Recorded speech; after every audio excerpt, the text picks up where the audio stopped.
City. Omer Yebesi. Yoka ndenge bana bazali kozela. Émission Oyoya. Africa Vision. Émission ya bana ya mboka. Africa Vision. Tolandaka ba information ya kadia mboka. Na mosika na pembeni tozali ndeko yoka yo. Na ba TV internet tozali pe kotala ye. Message na yo etambolaka bipai na bipai. Omere Yembese na kozela pe na mona émission oyo ya Africa Vision. Vision émission ya bana ya mboka. Ya bana Congo. Africa Vision. Africa. Culturelle, politique, éducation, la musique, religion, santé, publicité, bas conseil, pena sport. Makambo nyonso elekaka se na Africa Vision. Ozwi otiki ezali ya nani ya Nzambe. Africa Vision. Vision émission ya bana ya mboka. Émission de aboyenga o. Africa Vision. Golgotha. Didier Kalo. Welcome na balandinion sur Africa Vision na Ben TV. Hello, Tokoyamba, Lisusu, les messagers. Proverbe 30-30. L'homme le plus suivi du moment. Bolanda message Oyo a Memeli Bisso. La parole de Dieu dit, cherchez d'abord les royaumes de cieux, le reste vous sera donné par-dessus. Celui qui a les royaumes, Dieu se souviendra de lui. Voilà pourquoi les Anglais ici disent buy one, get one. Buy one, achète un, c'est avoir Jésus-Christ. Get one, c'est le mariage, les bénédictions, les documents, les voitures, la maison, l'argent. C'est ça ce qu'on appelle l'apothéose. Tu ne peux pas être dans l'apothéose si auparavant tu n'as pas accepté Jésus-Christ comme Seigneur et Sauveur. Bien-aimés, nous sommes vers les temps de la fin. Vous devez savoir qu'il y a eu un nouveau pape. Ce pape-là a été appelé premièrement pape François Ier. Après, ils ont, parce que ces gens-là sages, ils ont regardé dans le manuscrit, ils savent que c'est le dernier pape. Parce qu'il n'y aura pas le pape François II. Alors ils ont enlevé le nom du premier pour les laisser seulement le nom de François. C'est-à-dire que tout va lentement, sûrement vers l'accomplissement du fin du temps. Et vous devez savoir que Israël est l'horloge de Dieu. Voilà pourquoi, si dans la ville, vous entendez des gens s'autoproclamer israéologues, ce sont des aventuriers, ils n'ont jamais été israéologues. Même s'ils peuvent écrire des livres, bien aimé, n'importe qui peut écrire des livres. Moi, je connais un pasteur à Kinshasa, il a écrit pourquoi il doit voter Kabila. Mais il n'a jamais écrit pourquoi tu dois accepter Jésus-Christ. N'importe qui peut écrire. Il y a des gens qui peuvent écrire par enthousiasme, il y a des gens qui peuvent écrire pour se faire voir, pour que les gens voient. Mais dans les contenus, quelles sont les révélations? Alléluia. Le pape François est le dernier pape. C'est-à-dire Israël est l'horloge de Dieu. Apprenez à connaître ce qui se passe en Israël, vous saurez quel temps nous sommes. Et vous devez savoir que Israël, les États-Unis, l'Europe est en train de se préparer pour anéantir le monde arabe. Voilà pourquoi tous leurs efforts sont concentrés sur la Syrie. Il suffit, dès que la Syrie sera tombée, vous devez savoir, depuis la Bible, les Syriens ont toujours menacé Israël. Et maintenant, les Arabes vont se combattre contre les Juifs. Et il y aura la troisième guerre mondiale. Et la Bible, qu'est-ce que la Bible dit dans Zacharie 14, 6 à 14? La Bible dit, le Seigneur viendra. Or, le Seigneur viendra faire quoi? Avant que le Seigneur vienne pour combattre pour Israël, il doit d'abord venir pour chercher son église. Bien aimé, est-ce que tu es prêt? Est-ce que les églises que nous fréquentons nous préparent à rencontrer notre Dieu? Amos 4,12 nous dit, prépare-toi, Israël, à rencontrer ton Seigneur. Aujourd'hui, je vais vous parler sur la préparation. Bien-aimés, les femmes enceintes, les gens qui veulent se marier, les gens qui vont faire l'examen, les gens qui veulent tenir des grands meetings, avant de réaliser ces grands projets, ils font la préparation. Alléluia. Nous aussi, nous sommes chrétiens, nous sommes nés. Dieu nous a créés pour nous former, afin que nous puissions apparaître au jour du jugement. Bien aimé, nous devons nous préparer à rencontrer notre Créateur, celui qui nous a créés. Au commencement, c'était Adam et Ève. Adam a péché et Dieu a commencé à récupérer. Il a cherché Abraham, il a cherché Lot, il a cherché Noé. Tous ces gens-là, c'était pour sauver l'humanité. Mais l'homme n'aime pas Dieu, l'homme n'aime pas la vérité. Voilà pourquoi Dieu dit, si vous voulez me suivre, abandonnez le plaisir du monde. Personne ne peut aimer le monde et dire appartenir à Jésus. Parce que le monde n'aime pas le Christ, parce que le Christ n'a pas le monde à lui. Bien-aimés, nous devons nous préparer à ces grands rendez-vous. Rencontrer ton Seigneur, celui qui t'a créé. Quand on était jeune, quand on a commencé à aimer, tu te souviens encore du premier rendez-vous amoureux que tu as eu. Tu l'as préparé. L'homme qui va aller épouser sa femme, il prépare. On commence par acheter la boisson, acheter les habits, et on voit d'abord, est-ce qu'on a une place pour mettre la femme qu'on va aller épouser. Moi, je me souviens, quand je me mariais, à l'époque, j'étais refoulé, j'étais à Kin. J'habitais, c'est bien, c'était la maison que j'ai achetée à mes parents à Massina.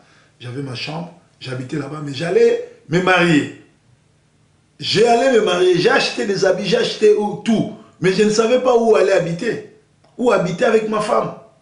Je ne pouvais pas me marier et venir habiter dans ma maison, dans la maison avec mes parents. Alléluia. Il y a beaucoup de tonnes dans le salon de coiffure, beaucoup de tonnes dans le shop, bonini misalate. Na bisa bino no zo film.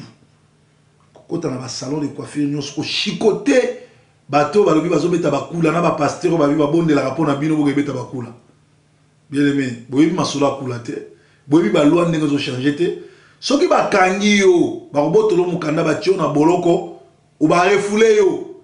Oyendo koma muta machine afufu na kini. Pona ba refoulé o te ata biso to yebi refoulé mezani. Tokenda na kini, encore na kini soko ke o uti poto, ba ko nyonga ba salo boy. Ba pi melo fufu ba o sakana yo, oza condamné à réussir. Bien aimé, la préparation est très importante. Alléluia. Alléluia. La Bible nous dit comment un chrétien doit-il être préparé à rencontrer son Dieu. Je vais vous apprendre quelque chose. En Angleterre et dans plusieurs villes européennes, même aux États-Unis, il y a des caméras partout. C'est-à-dire, tu peux quitter Londres jusqu'à Manchester, on te filme. Il y a un frère, je connais, il est parti voler en ville, à Manchester. Il est parti faire les Shekoula, avec des cartes, tout et tout. Ça n'a pas marché, il s'est enfui. Il est monté dans les bis. Quand il est monté dans les bis, il était dans Oldham Road. Les gens qui connaissent Manchester savent de quoi je parle. Arrivé à Oldham Road, il a vu une voiture de police avec des gyrophares, pilon, devant le bis. On a fait arrêter le bis et les policiers, quand ils entraient, le mec, en tout cas, il ne savait pas qu'on venait le chercher parce que pour lui, il s'est échappé de ce magasin, il est parti, donc l'histoire était finie. Il ne savait pas que c'est lui que la police poursuivait. Directement, les policiers sont venus, ils l'ont arrêté. Pourquoi on l'a arrêté? Parce que les caméras l'ont prise dès qu'il a quitté le magasin. Et on l'a suivi jusqu'à ce qu'on a vu le bus où il est entré. Et je vous apprendrai que ce système de caméras, le monde ne compris que ce qu'ils ont vu au ciel. Dieu a une caméra qui te filme depuis ta naissance jusqu'au jour de ta mort. Il y a tout un film devant toi où le Seigneur a filmé tout ce que tu fais. Quand tu pars au Congo, tu trompes ton mari avec ses amis, avec des PDG, avec des députés. La caméra la prend ça. Quand tu pars au Congo, tu trompes ta femme avec les Kamouké, Soukali, avec tous les Nyonyo. Les caméras, la femme ne connaît pas, ta famille ne connaît pas, mais Dieu voit. Voilà pourquoi quand tu veux voler, la plupart des gens regardent à gauche, à droite, arrière, devant, mais ils ne regardent jamais aussi. À partir d'aujourd'hui, sur l'imo yibo, l'imo c'est les caméras sous. Quand tu as à gauche, à droite, tu as liboso na simate, tu as la caméra l'icône. Caméra est là, ils ont alléluia. Est-ce que tu es préparé? Bientôt, ça sera la fin de tous les temps. Voilà pourquoi le Seigneur dit, nous serons jugés.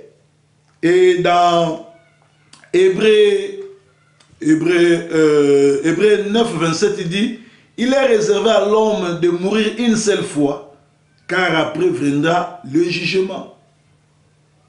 Alléluia. Alléluia. Il y a un jugement qui nous attend. Bien aimé, nous avons dans la vie, nous avons plusieurs jugements, nous avons plusieurs rendez-vous, que tu peux rater les rendez-vous de ton GP, ton médecin, tu peux rater les rendez-vous d'aller prendre l'avion, tu peux rater les rendez-vous d'aller te marier, tu peux rater les rendez-vous d'aller chez les dentistes, c'est pas grave. Mais il y a un rendez-vous qu'on ne manque jamais. La convocation céleste, la convocation de Dieu, tout le monde est censé être là. Quand Dieu te pointe, il dit, aujourd'hui c'est le jour où le messager doit tirer son référence. Le messager, qu'il le veuille ou pas, qu'il a bien travaillé ou pas, qu'il a fait l'éveil patriotique ou pas, qu'il a donné la révélation aux gens ou pas, il doit se rendre à ces rendez-vous. Même Moïse, quand Dieu l'a appelé, il s'est présenté à ces rendez-vous. Et Moïse est la seule personne qui est entrée au ciel par repêchage. Et quand l'autre côté ensemble, il faut les gagner à 100%. Car Moïse n'a pas de chance de repêcher. L'église, n'a pas de échoué, l'enfer t'attend. Il n'y a qu'un Moïse qui a été sauvé parce que Moïse avait les promesses de Dieu. Alléluia. Alléluia. Tu peux changer la date du code. Magistrat de côte à Manchester t'appelle. Tu peux aller voir ton avocat, tu dis je suis malade, je ne peux pas me présenter, je peux changer la date. Mais la convocation de Dieu, personne ne peut esquiver cela. Alléluia. Et le Seigneur nous appellera pour rendre compte. Donc tout un chacun partira devant Dieu pour rendre compte comment il a géré sa vie. Qu'est-ce qui s'est passé avec la vie que le Seigneur t'a donnée?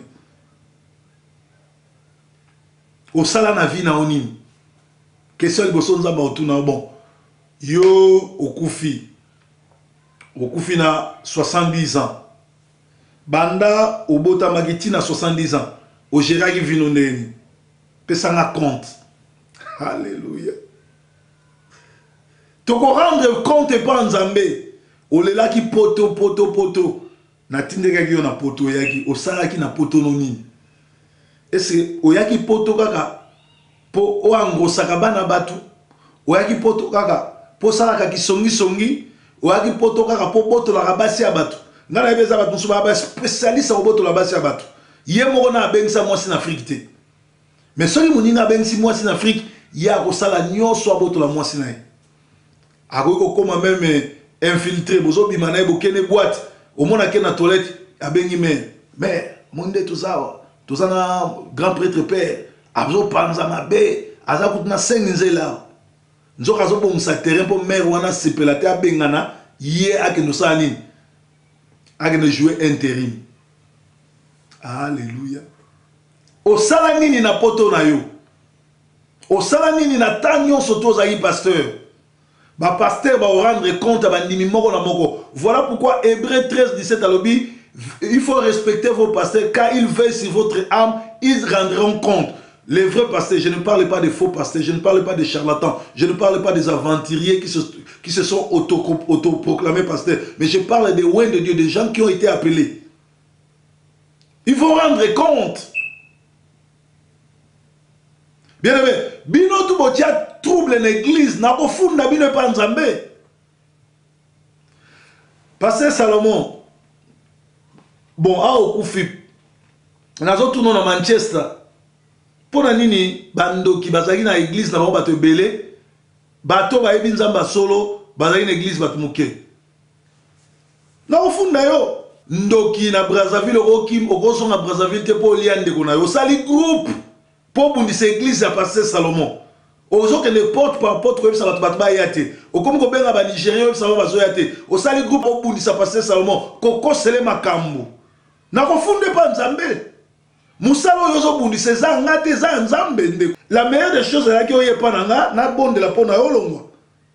Osali groupe na bandoki nyonso bandumba kala Bruxelles ya wapi bosala groupe boke osamele pa pasteur moko motomboki andoki. Voilà. Na kofunda bino. Bino tu botia ba trouble na ville à Manchester, na ville à Londres, na Paris, na Bruxelles, na Kinshasa. Na kofunda bino. So inza matuninga na Kinshasa na oh, mais pasteur, tala mutu mususu mutombo kalombo. Apôtre na yo, ayebi parole. Mais mutuana, azako ndi baba miracle te. Alobi, ya ko kotonga te. Aboyi mwasi na ye, azana kindoki me. Azo sala ba miracle mais a délivrer mwasi na ye te. Et lelo ko mo bimisa batu ba mi selekete na kati ya nzoto. Na kofunda na rendre compte. Peli na ye, et lisusu bolanda masolo mususu oyo messager. Asolo la ki na baninga mususu. Ouais, bonjour. Olobi comment ça nani maman? Maman Ariette. Samoni na yoki yosiko loba na masolo mo zandeni.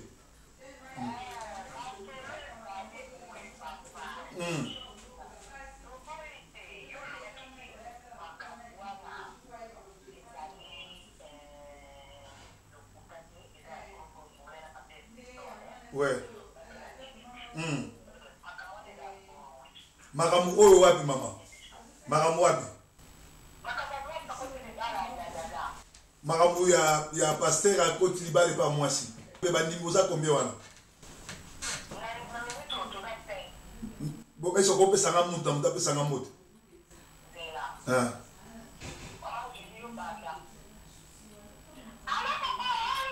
Ah mama Chili Boni. Yo za na sempre chez kuna. Ok, pesa nga maman mususu. Papa, ok. Ouais, bonsoir. Wana nani, papa nani? Papa Antonio. Sans précier. Pesa nga mutu mususu. Ouais, bonsoir, bonsoir.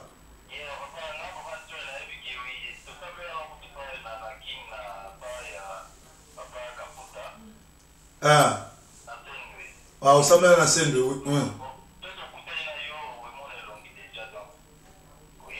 Ni kamute na sepeli mingi. Pesa nga mutu mususu.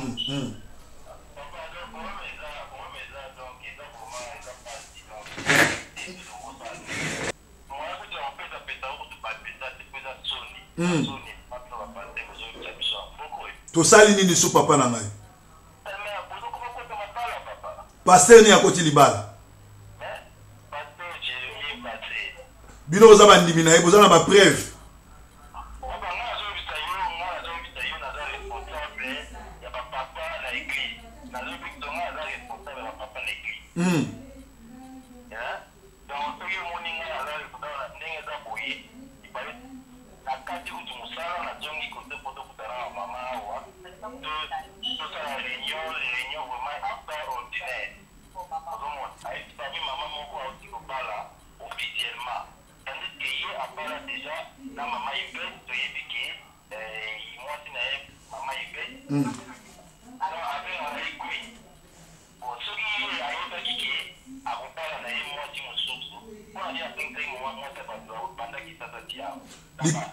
Siko yebisanga ya koti libale pa nani balobe soki Marie Claire soki na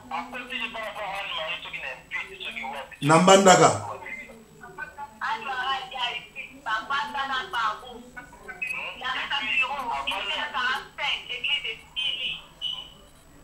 Siko biso to suspenda ki to lobi Mosai na Nzambe so asali bongo azana suspension ti akoya ko senga pardon azongeli mwasi na ye. Il faut ouais.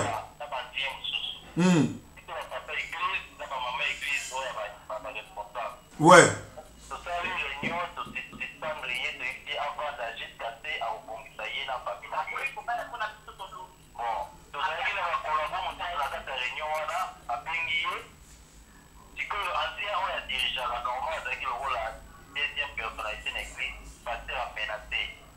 Poani.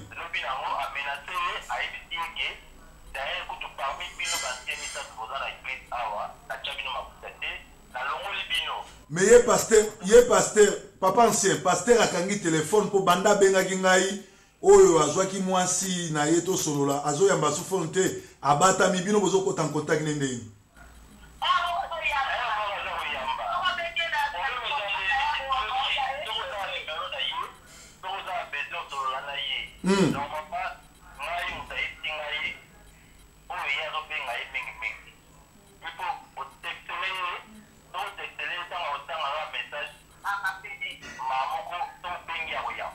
Si on a déjà plus de 5 membres église, décision ni bozui réunion bozwa ki bokati ndengeni. Dimanche on ramener au salama.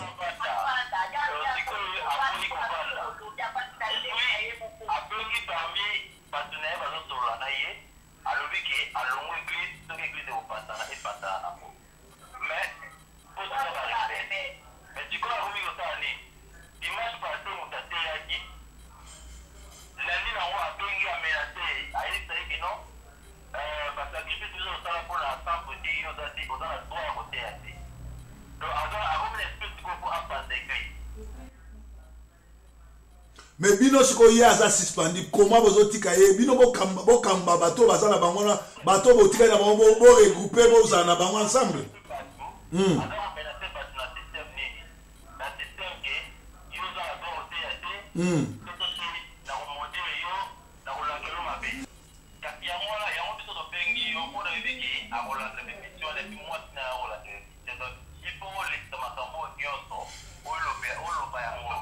Si on peut sa message et qu'on est la TV samedi, on peut sa message, bateau bazo kabino balobi bolobi nini.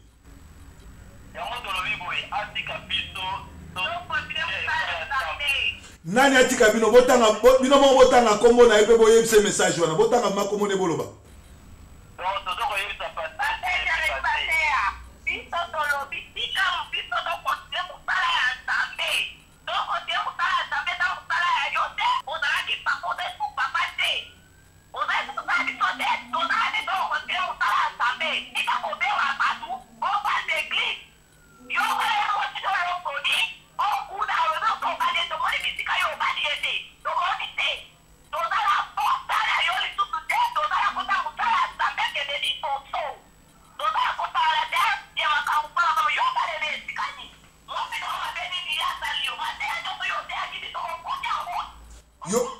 Yoka mama, mais pasteur Jérémie a benga ki ngana mwasi na ye. Ba bengi ngana téléphone balobi bazongani. Do ezaki lukuta.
Mama Yoka, Pesangai ancien.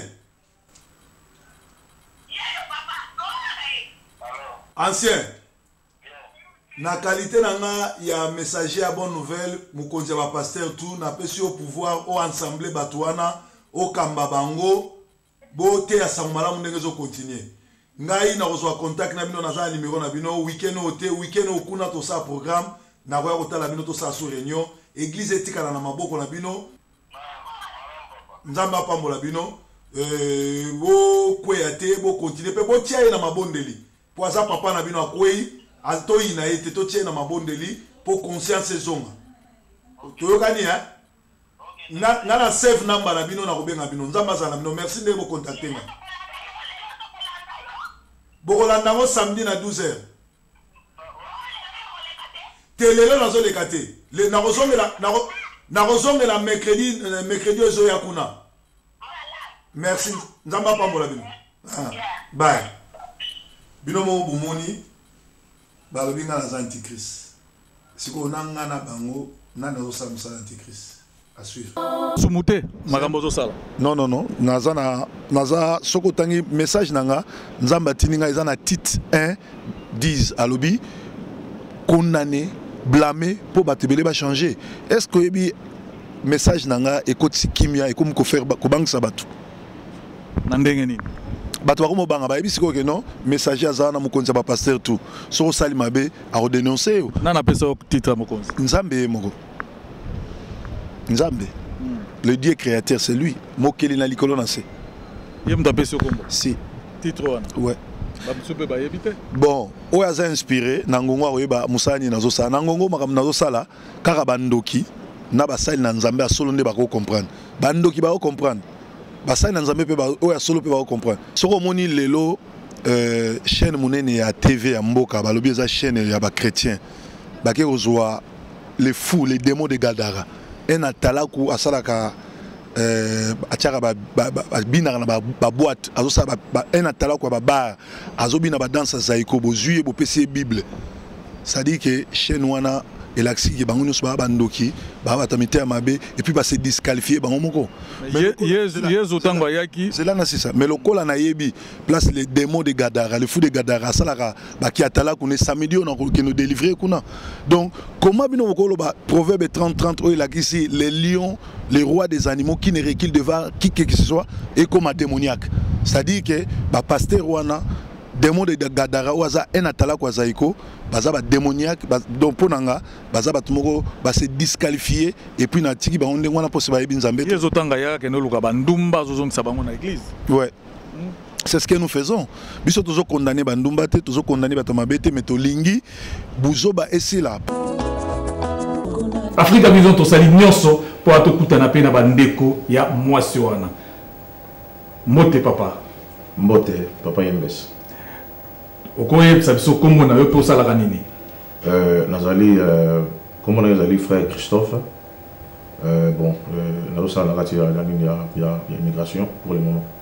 Alors message bino memeli biso lelo bon message na memeli bino ezali moi pas si to paiement auto oyo tozala ngo mikolo yo comment na ke makambo to réunion ezo sala masiko na Tottenham na église Saint Précieux et pas le pasteur Jérémy que j'aime bien et makamoni autour de la kuna donc c'est pas singa pensate yangona et celle que na ya ko le kaboto pour interpeller peuple de Dieu. Siko makambo zanini o elekelio makambo zanini. Bon au fait c'est vrai que pasteur na petite sœur Oyangai que j'aime bien et je salue en passant ma petite sœur Anne-Marie Chantal Bichilolo on a tiré les belles.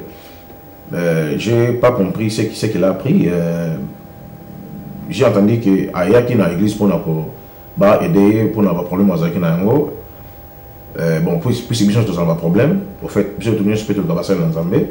Mais à ma très grande surprise, cette fois-là, donc Zaki Maramsousou, bon, n'a évité beaucoup de temps de passer ma solide, mais bon, il n'a pas passé non à côté Libala.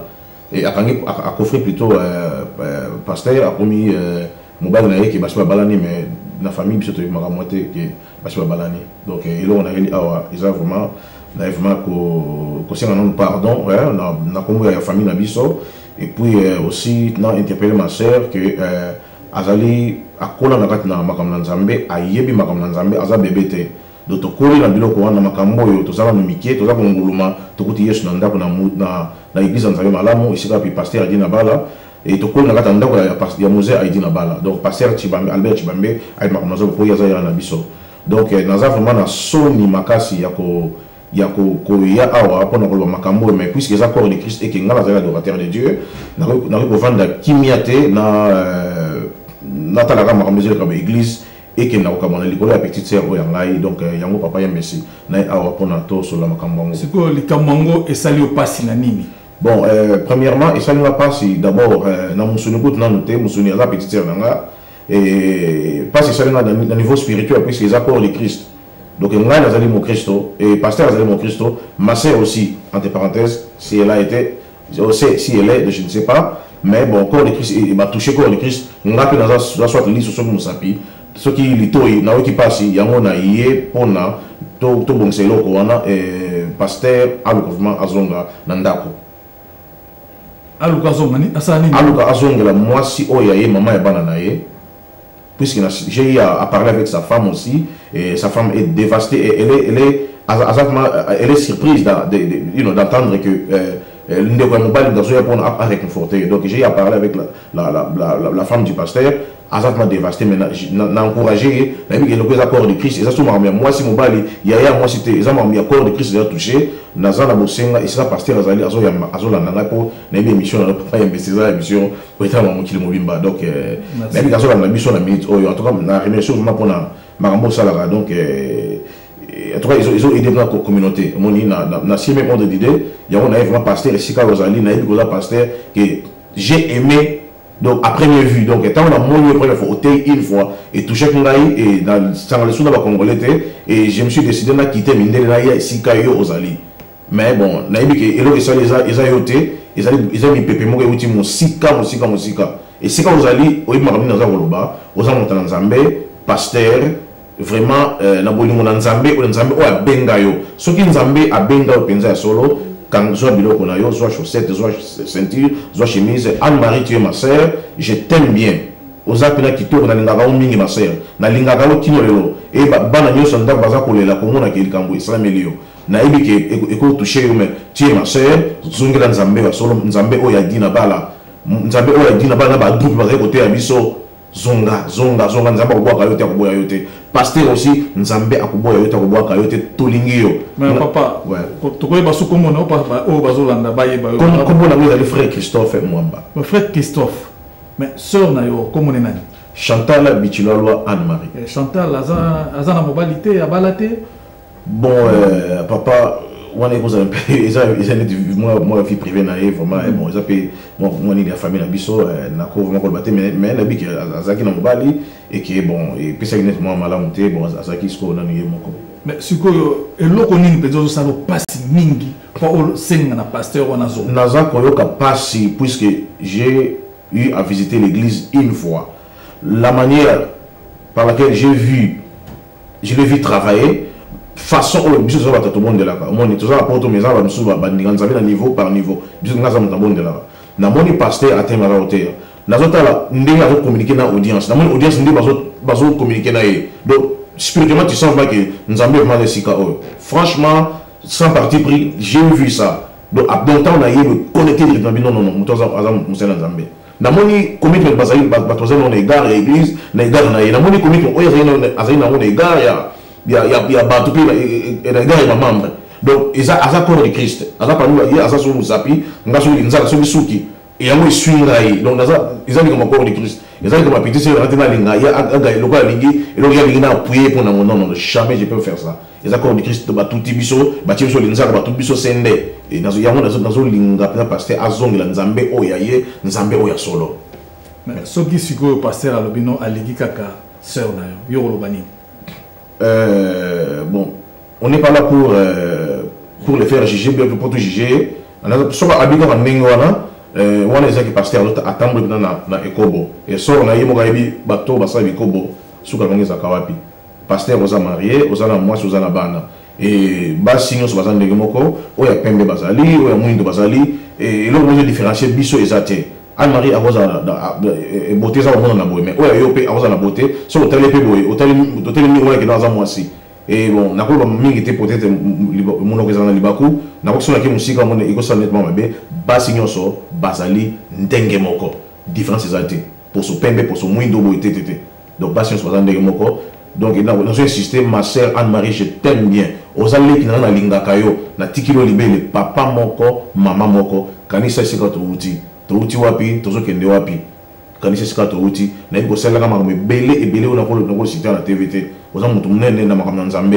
Donc sentiment ni eux sali que quand pasteur ndé mon saisir au mobali ya bato, au soyo tena ndako, ma sœur je t'aime bien, je t'aime beaucoup. Dans un problème on a yoté, mais là on a koyebisa yo kanisa nzambe, de père que nzambe a touché yo na ndenge mo mabe, to regretter. Moni pasteur pe loko la kanisa etonga la nzambe. Ba pesio mission ya côté ya bato, ko bongo sa bato. Na solo na ba maman kari ba sa ba no yo format. Donc au former bato ko ba le maman kari na za le maman misu.